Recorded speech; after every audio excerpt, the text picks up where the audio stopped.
vous a dit « La République est le grand meneur. Traduisez-la donc devant vos gendarmes. » Ce discours prononcé à l'Assemblée nationale le 21 novembre 1893 était tenu en défense des meneurs des grèves ouvrières. Aujourd'hui, la brutalité policière de l'État témoigne de la fébrilité du pouvoir contre les quartiers populaires en 2005, contre les Gilets jaunes en 2018 et contre les millions de manifestants opposés à la réforme de retraite en 2023. Il y a encore quelques années, quand le pouvoir se trouvait confronté à des mouvements sociaux déterminés, massifs, durables et organisés, il reculait. Ce recul n'était pas forcément vu comme un échec, mais bien comme le signe que la démocratie sociale et politique fonctionnait en parallèle. Il démontrait la possibilité pour le peuple français de se faire entendre en dehors des périodes électorales auxquelles une vie démocratique ne saurait se résumer. La loi sur la sélection à l'entrée de l'université en 86, le plan Juppé en 95 et d'autres en sont les exemples. On voyait même certains responsables de ces réformes impopulaires démissionner, comme Alain Devaquet en 86 et Claude Allègre en 2000. Depuis l'arrivée de Nicolas Sarkozy à la présidence, de François Hollande et de leur disciple Emmanuel Macron, une mutation s'est opérée. Peu importe le nombre des manifestants, peu importe la durée, peu importe la détermination, rien ne bouge. Circuler, il n'y a rien à voir. Pour rappel, la bataille de retraite en 2010, la mobilisation contre la loi El Khomri en 2016, les ordonnances Macron en 2017, la méthode Thatcher fait école. On ne recule même plus devant les poubelles qui s'entassent, les stations à sec, les trains annulés, les classes fermées, les routes bloquées, les métros perturbés. Le pouvoir s'accommode à des manifestations hebdomadaires ou quotidiennes. La réforme des retraites, ou plutôt la contre-réforme des retraites, a mobilisé des millions de personnes dans la rue, appelée par une intersyndicale soudée et unie. Une réforme rejetée par une grande partie, une grande majorité de Français, 70 à 90% d'opposants. Les Français ont compris que cette réforme n'est ni nécessaire, ni juste, ni protectrice, et plus particulièrement pour les femmes. Malgré cela, ce gouvernement a décidé de passer en force avec le 49.3, conscient que le vote des parlementaires n'était pas acquis. Il vide la démocratie de sa substance, débattre, voter. Cette arrogance a alimenté la désillusion démocratique et renforcé chez nos concitoyens l'idée que le jeu politique est verrouillé. La feuille de route de ce gouvernement, c'est le bonheur des actionnaires et de la finance, au mépris des intérêts du peuple. Ouvriers, paysans, hospitaliers, enseignants, chercheurs, étudiants, lycéens, agents de la fonction territoriale, de la fonction publique, tous les secteurs de la société exigent le retrait de cette réforme. Cette protestation ne s'éteint pas, elle redouble en force. Elle se répand et nul ne sait comment cela finira. Mais nous apprenons que le président n'a aucun scrupule, aucun regret, aucun scrupule, c'est certain, aucun regret, nous verrons bien.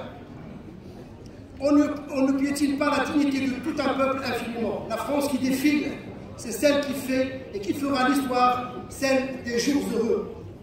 Le maintien de l'ordre s'est brutalisé en raison de la disqualification par le pouvoir de la manifestation comme contribution à la pluralité démocratique.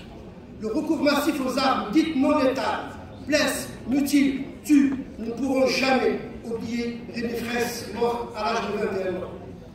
Cette répression systématique illustre l'essor d'un étatisme autoritaire dont la tolérance à l'égard de toute contestation de l'ordre établi diminue. Quel ordre? Celui des profits? On gaz partout, comme à Prades, dans les Pyrénées, sans distinction, hommes, femmes, enfants, ou comme lors de la manifestation du 28 mars à Toulouse. En effet, jamais jusque-là, nous n'avons vu un dispositif policier aussi important sur tout le parcours. Aucun incident n'a été signalé, et pourtant les forces de l'ordre sont intervenues et ont coupé la tête du cortège. Pourquoi cette interruption prématurée de la manifestation syndicale? Il y a manifestement une volonté de discréditer le mouvement social en créant des situations anxiogènes. Faire monter les tensions, faire peur, terroriser les manifestants, voilà ce que veut ce gouvernement. En démocratie, on ne gouverne pas par la peur. Le manifestant, ce n'est pas un ennemi, c'est un citoyen en colère. Nous ne pouvons accepter que notre jeunesse soit interpellée, contrôlée, arrêtée, intimidée, comme au lycée Ozen à Toulouse. comme une effroyable répétition de ce que nous avons pu voir en 2018 à Mantes-la-Jolie, lorsque les forces de l'ordre intiment à 146 jeunes de s'agenouiller, main sur la tête, traités comme des ennemis. Étrange conception du maintien de l'ordre.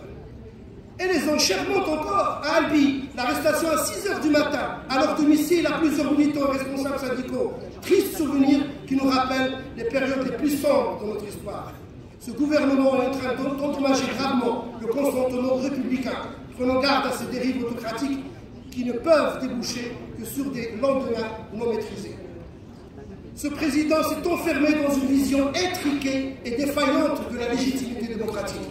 Ce n'est pas la foule qui veut s'imposer au peuple, c'est davantage le prince qui se croit plus sage et mieux éclairé que la multitude, disait Machiavel.